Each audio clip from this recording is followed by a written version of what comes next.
دعا د استجابت دپاره د اسماء الحسنا د الہ العالمین دا اسماء دا صفات چې قرآن کریم په اولو پاڼو کې تاسو دا نه نوي زده کړي دي یا لوستلي دي یا یې ګورئ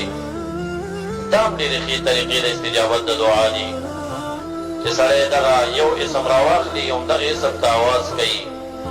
یو ځل نه بس لګیا وي لګیا وي لګیا وي مثلا یا لطیف یو اسم دی ته غواړې یوه دعا دې نه قبلېږي چې قبوله شي نو لاسونه د سینې په اندازه ونیسه او بس وایه یا لطیف یا لطیف یا لطیف په دې شکل وایه وایه وایه دومره ځلې ووایه چې ستا دا دننه زړه دا خبره ومني چې یاره زما خالق ما ته متوجه دی اوس چې څه ترې نه غواړم مني راته داسې ستا دا مسله به د دې د لوستو سره ډارې کېږي حتی کې دا زړه به دې په دې اوبه وڅکي چې اوس ترې نه زه څه غواړم ما ته یې مني زما دعا قبلوي نو هغه ټیم کې بیا خپل مشکل پیش کا